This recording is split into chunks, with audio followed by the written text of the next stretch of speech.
Hello, everyone. Okay, I just wanted to hop on here and talk a little bit about your slab box project and how you would go about making your template and creating the sides and the bottom and the top for your box.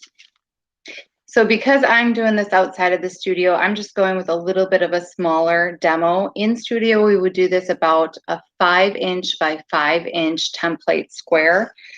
For what I'm working on here for demo purposes, I am just going to grab a Post-it so I can get that nice square for my side walls and my base. And then what I did is I just took a sheet of paper, laid my Post-it down, and gave myself just about a 1/4" gap between the end of the paper and my Post-it. And this is going to create my lid for my project. So I want it to hang off a little bit so it's a little bit bigger than the rest of the walls. So I have two templates that I'm using, the Post-it and the little bit of larger one. Now there's 1,000,001 different templates out online that you could go ahead and take a look at. And a lot of them you can print right off from and then cut those out to build up your pieces. But there's a lot of really fun ones out there. All right, so for the base and for my walls, I'm just going to move this aside. First thing I did is I took a piece of clay and I rolled it smooth. Now you can use anything from a rolling pin to just one of the tools, laying it flat and just gently rolling over the top to smooth it to the size and the shape that you need.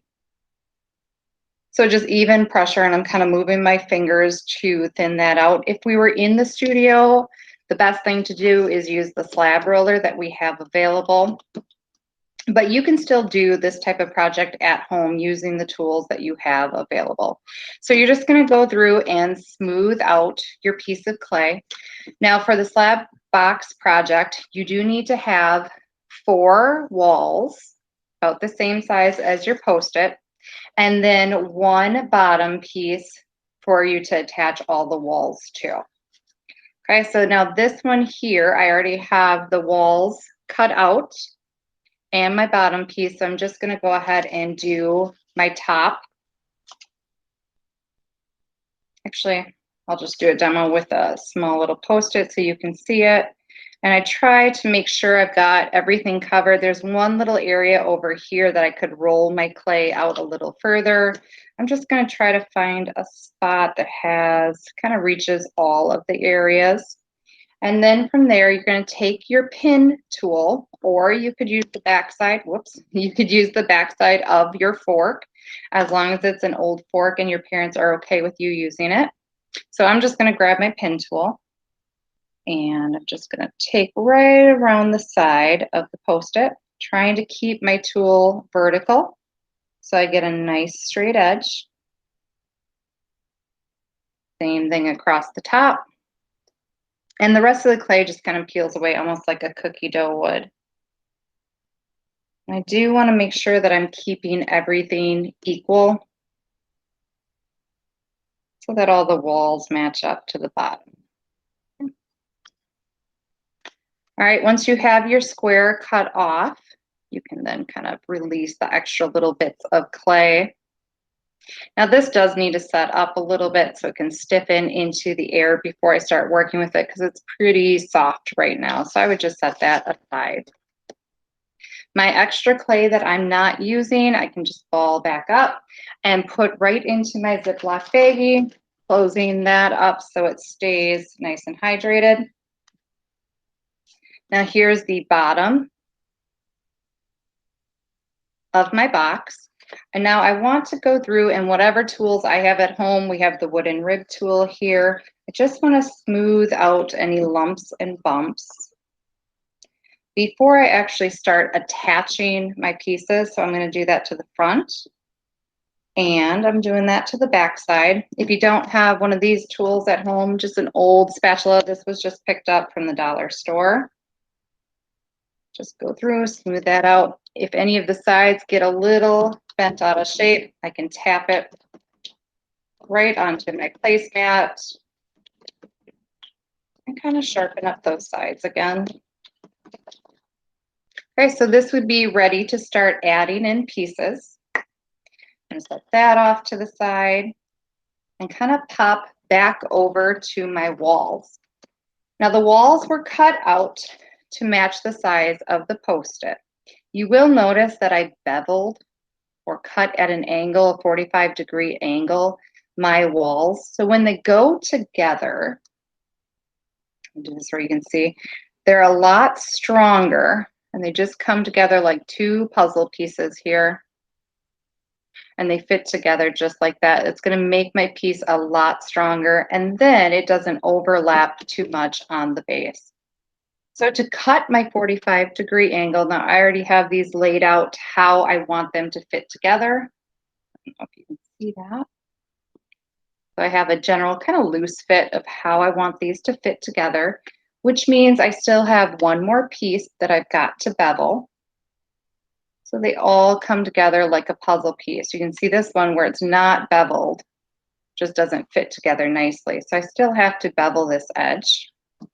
And I'm going to take my pin tool and I want to bevel this side of it. So I'm just going to hold it at like a 45-degree angle and take it right down the side. Because I'm right-handed, I'm going to flip my piece to make my life a little easier, holding it just like I would hold a pencil. I want to make sure you can see this here. And I'm just bringing it right down. I'm not taking anything off the overall width, as you can see down here. I just took my pin tool right along at a 45-degree. It doesn't have to be perfect by any means because we are going to manipulate the clay to fit our piece a little bit better.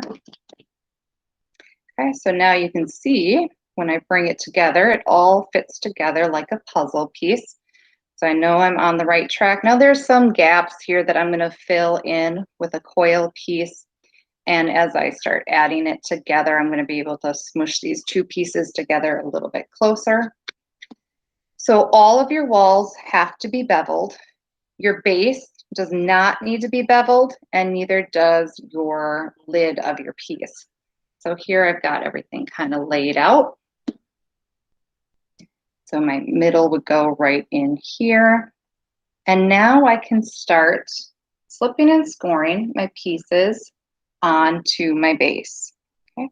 So here you can take your fork again or your pin tool, and you're just going to start scoring a little bit of the bottom. Now I know I got walls going all the way up and around, so I'm just going to go ahead and score. Notice I'm not doing big scores that I got to clean up later. I'm just going in about 1/4 of an inch or the thickness of your pinky.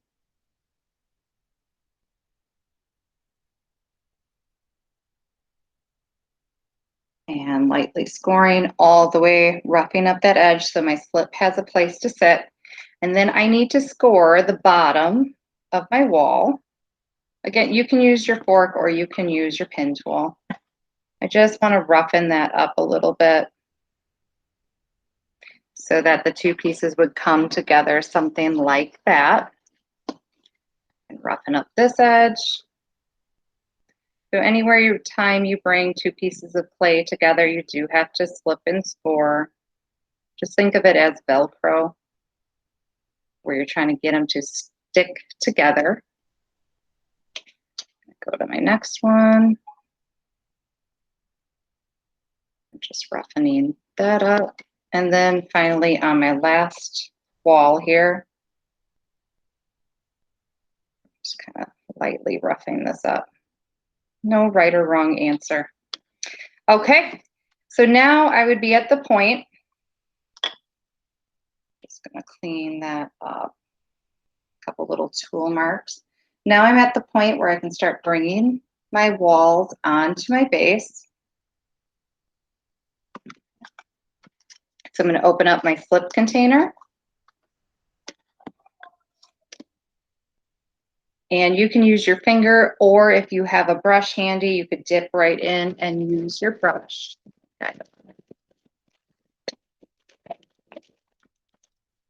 Just grabbing my Ziploc baggie with extra tools.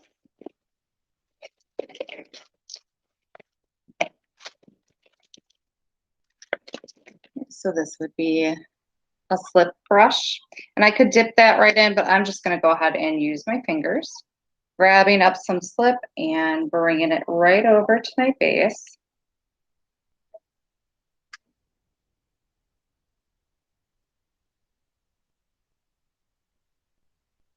A nice layer right over the score marks. And then I got to do the same thing for the base where I scored all of the walls. A nice layer on there.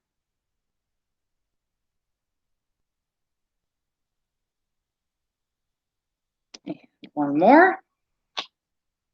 And while I'm working, I'm still leaving my lid just out to dry and that extra piece. So you can see that these are a lot more firm because I have given them time just to dry up into the air, kind of firm up a little bit. All right, so now I've got all of my pieces slipped and scored. Now I can start bringing a couple of those together. I'm gonna line it up on the outside edge, putting a little bit of pressure so it comes in contact. That fork. And here is where I can start seeing those beveled edges come together to make my piece a little stronger. Now I feel like I still got to move it in to my base. I'm just feeling with my hand on that side. And this is just called dry fitting, just kind of fitting it into the base. I'm going to move it so you can see what I'm doing. I'm just making sure the outside edge, the bottom, and the walls are coming together nicely. So you can really see that 45-degree angle there. Now, before I put on my other two walls, I really got to go through and make sure that this is going to be strong enough. So again, just going to bring that down and add in a little bit of slip right into the sides here. Bend it back up and in. And I'm just pushing the two pieces together, trying not to change my shape too much. Now, before I put on these other two pieces, I want to create a small coil of clay that's going to go right up the seam here and down to these bottom seams. So I'm just grabbing a piece of clay and I'm going to make a thin little coil. My fingers are a little sticky.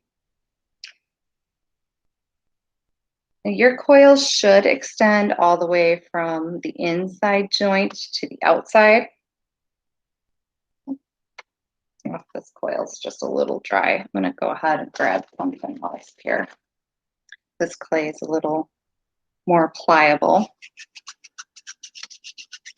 So you can see it's already taking the shape that I need. And I don't need a lot, just enough to provide some extra strength to the piece. So I'm just rocking my hand back and forth. Maybe I'll move that out of the way.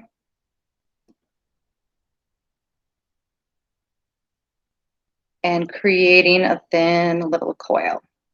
So now this coil is definitely long enough for what I need. I'm just going to measure it, cut the extra off that I don't need. Take some of my slip right up the inside here where I'm going to place that coil. And then I'm lightly putting that coil in and I'm pushing it down so it fits into that center area. With the extra slip on my hand, I'm going to move this so you can see, I'm going to start smoothing this coil out, even pressure all the way from the bottom to the top. In the end, I don't want to necessarily see where I put the coil in. So I would continue blending this out. I might move this so you can see it a little better.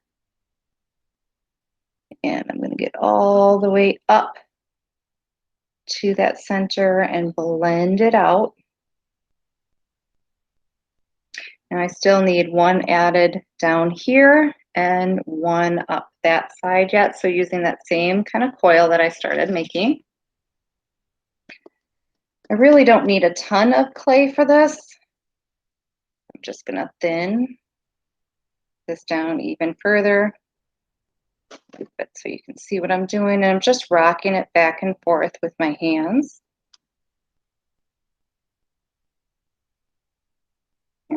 Do a little dry fit. That looks pretty good. There's some extra I definitely could just pop right off. Now dipping my hand back into the slip, I'm going to start blending this coil in, and I'm supporting the back side with my other hand.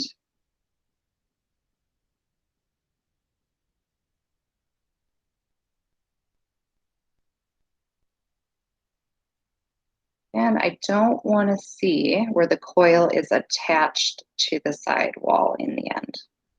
And I want to do all of this before I put my other walls on. Otherwise, it gets really hard to get my hands in the spots where I need it. So I'm going to thin out another coil for that last little area.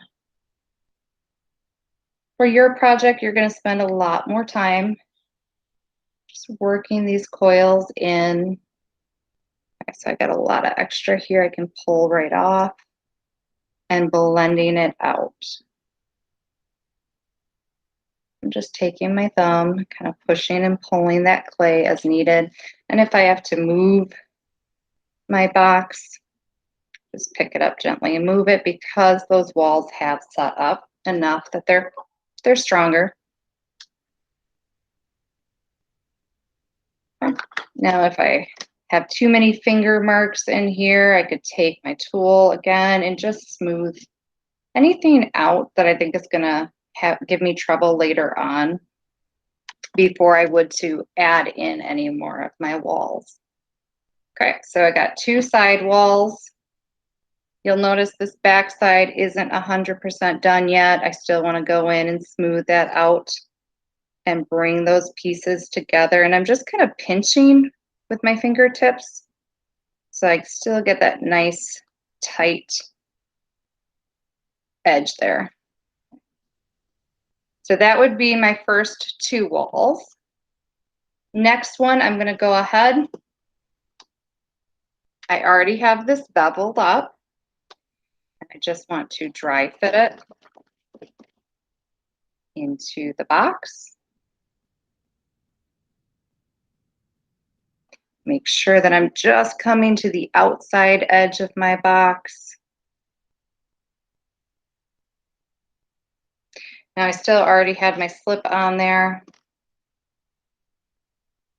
I'm just dry fitting. Same kind of process.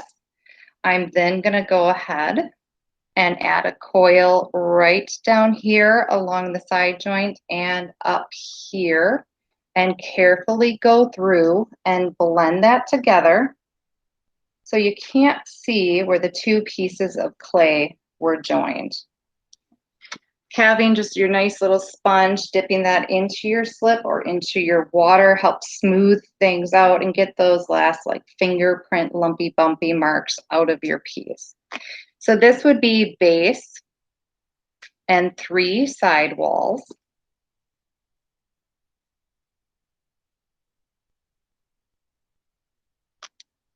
You would continue on adding in the next little wall here. Should fit together like a nice puzzle piece. So you might have to just adjust it a little.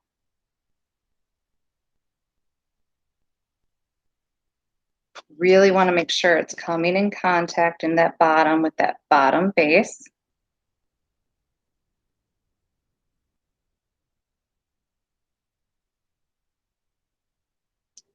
Lightly pinching the outside edge.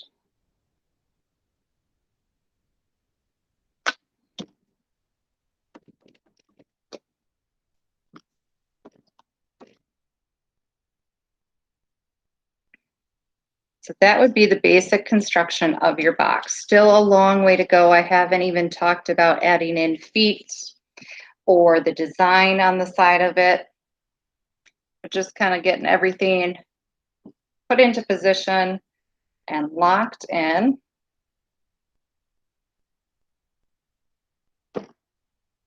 It's going to be very important that you give it time just to sit up in the air so it firms up. So I have that one over here still firming up from when I started cutting. Kind of getting there, but you can see on the camera it flops a little, so it's still too soft to actually make a wall out of this just yet.